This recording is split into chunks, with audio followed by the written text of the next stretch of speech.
Hello friends, ಇವತ್ತು ನಾನು ಇಲ್ಲೇ ಒಂದು ಬೆಟ್ಟಕ್ಕೆ ಬಂದಿದ್ದೆ ನಮ್ಮೂರಲ್ಲೇ. ಸೊ ಈ ಬೆಟ್ಟಕ್ಕೆ ಬಂದಾಗ ನನಗೆ ಒಂದು ಹಣ್ಣಿನ ಗಿಡ ಕಾಣಿಸ್ತು. ಈ ಹಣ್ಣಿನ ಗಿಡ ಇಲ್ಲಿ ತನಕ ಯಾರು ಡಿಸ್ಕವರೇ ಮಾಡಿಲ್ಲ. ಆ ಹಣ್ಣಿನ ಗಿಡ ಡಿಸ್ಕವರ್ ಮಾಡಿರ್ತಾರೆ, ಈ ಹಳ್ಳಿ ಊರವರಿಗೆಲ್ಲ ಗೊತ್ತಿರುತ್ತೆ. ಬಟ್ ಹೊರಗಡೆ ಮಾರ್ಕೆಟಲ್ಲಿ ಯಾರಿಗೂ ಗೊತ್ತಿಲ್ಲ, ಹೊರಗಡೆ ಜನರಿಗೆ ಯಾರಿಗೂ ಗೊತ್ತಿಲ್ಲ. ಆ ಥರ ಒಂದು ವೆರೈಟಿ ಇದೆ. ಜನರಿಗೆ ಹುಚ್ಚೆದ್ದು ಚೆರೀಸು, ಬೆರೀಸು, ಬ್ಲೂಬೆರೀಸು ಅದು ಇದು ಅಂತ ಹೊರಗಡೆ ದೇಶದ್ದೆಲ್ಲ ಹಣ್ಣನ್ನು ತಂದ್ಕೊಂಡು ತಿಂತಾರೆ. ಇದು ನಮ್ಮದೇ ದೇಶದ ಹಣ್ಣು, ಬಟ್ ಯಾರಿಗೂ ಗೊತ್ತೇ ಇಲ್ಲ. ಇದನ್ನು ಯಾರೂ ಫೇಮಸ್ ಮಾಡೋಕ್ಕೂ ಟ್ರೈ ಮಾಡಿಲ್ಲ. ಬಟ್ ಹಣ್ಣಿನ ಟೇಸ್ಟು ಸಖತ್ತಾಗಿರುತ್ತೆ. ನೀವು ಒಂದೊಂದು ಮುಷ್ಟಿ ತಿಂದರೂ ನಿಮಗೆ ಇನ್ನೂ ಬೇಕು ಅಂತ ಅನಿಸುತ್ತೆ. ಬಟ್ ಇವಾಗ ನಾನು ಹಣ್ಣು ತೋರಿಸ್ತಾ ಇಲ್ಲ, ಹಣ್ಣಿನ ಗಿಡ, ಅದ್ರ ಹೂವು ಮಾತ್ರ ತೋರಿಸ್ತಾ ಇದ್ದೀನಿ.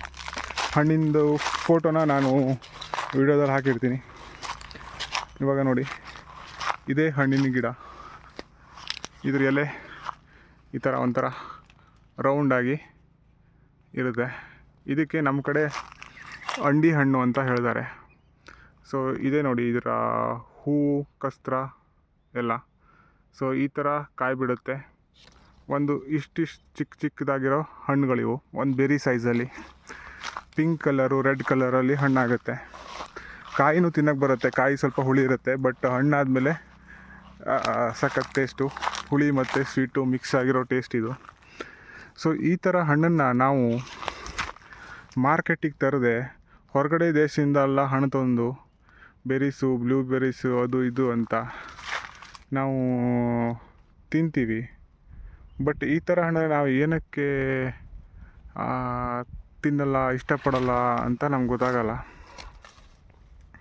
ಈ ಥರ ಹಣ್ಣು ಮಾಡೋದ್ರಿಂದ ನಮ್ಮದೇ ದೇಶದ ಮರ ಇದು, ಯಾವುದೇ ಗೊಬ್ಬರ ನೀರು ಏನೂ ಬೇಡದೆ ಆರಾಮಾಗಿ ಬೆಳೆಯುತ್ತೆ. ರೈತರಿಗೆ ಕೂಡ ಇದು ತುಂಬಾ ಉಪಯೋಗ ಆಗುತ್ತೆ. ಬಟ್ ಒಂದೇನೆಂದರೆ ಸ್ವಲ್ಪ ಕೀಪಿಂಗ್ ಕ್ವಾಲಿಟಿ ಕಡಿಮೆ ಇರುತ್ತೆ. ಫ್ರೆಶ್ ತಿಂದರೆ ಚೆನ್ನಾಗಿರುತ್ತೆ. ನೀವು ಹೊರಗಡೆ ದೇಶದಲ್ಲೆಲ್ಲ ನೋಡಿರ್ಬೋದು, ಅವ್ರದ್ದೇ ಲ್ಯಾಂಡ್ಗೆ ಹೋಗಿ ಕಸ್ಟಮರು ಹಣ್ಣನ್ನು ಕೊಯ್ಕೊಂಬರ್ಬೋದಲ್ವ. ಅದೇ ಥರ ಈ ಥರದ್ದು ಮಾಡಿದ್ರೆ ಇದಕ್ಕೆ ಚೆನ್ನಾಗಿ ಯೂಸ್ ಆಗುತ್ತೆ. ಜನರಿಗೂ ಒಂದು ನ್ಯೂ ಎಕ್ಸ್ಪೀರಿಯನ್ಸು, ನಮ್ಮ ಲೋಕಲ್ ವೆರೈಟಿ ಪರಿಚಯ ಕೂಡ ಆಗುತ್ತೆ.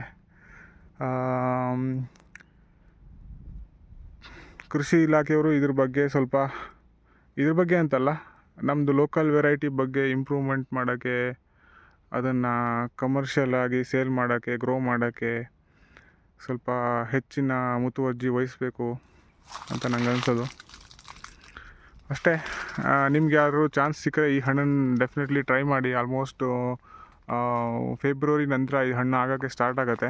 ಇವಾಗ ಜಸ್ಟ್ ಮೊಗ್ಗಿದೆ, ಇದು ಇನ್ನೂ ಹೂವಾಗಬೇಕು. ಆಲ್ಮೋಸ್ಟ್ ಫೆಬ್ರವರಿಯಲ್ಲಿ ಹೂವಾಗಿ ಕಾಯೋಕ್ಕೆ ಸ್ಟಾರ್ಟ್ ಆಗುತ್ತೆ ಅನಿಸುತ್ತೆ. ಮಾರ್ಚ್ ಏಪ್ರಿಲ್ ಹಂಗೆ ನಿಮಗೆ ಆಲ್ಮೋಸ್ಟು ಹಣ್ಣು ಸಿಗ್ಬೋದು. ಇದು ಹಣ್ಣಾದಮೇಲೆ ಈ ವಿಡಿಯೋಕ್ಕೆ ನನಗೆ ಒಳ್ಳೆ ಲೈಕ್ಸು ವ್ಯೂಸು ಸಿಕ್ಕಿದ್ರೆ ನಾನು ಅದು ಹಣ್ಣಾದ್ಮೇಲೆ ನನ್ನ ವಿಡಿಯೋನ ಮಾಡ್ತೀನಿ. ಮತ್ತು ಇದಿಷ್ಟೇ ಅಲ್ಲ, ಇನ್ನೂ ಬೇರೆ ಬೇರೆ ವೆರೈಟಿ ಹಣ್ಣಿನ ಜಾತಿದು ನಮ್ಮದು ಲೋಕಲ್ ವೆರೈಟಿದು ಮಾಡ್ತೀನಿ. ಬಟ್ ನನಗೆ ಇದರಲ್ಲಿ ಅಟ್ಲೀಸ್ಟ್ 1000 ವ್ಯೂಸ್, 1000 ಲೈಕ್ಸ್ ಆದರೂ ಬರಬೇಕು. ಸೊ ಆ ಥರ ಬಂದರೆ ಡೆಫಿನೆಟಾಗಿ ನಾನು ಲೋಕಲ್ ವೆರೈಟಿನ ಎಕ್ಸ್ಪ್ಲೋರ್ ಮಾಡಿ ಅದ್ರ ವಿಡಿಯೋ ಮಾಡ್ತೀನಿ ಅಷ್ಟೇ. Thank you for watching. Local ಹಣ್ಣಿಗೆ ಸ್ವಲ್ಪ ವ್ಯಾಲ್ಯೂ ಕೊಡಿ. Thank you, bye.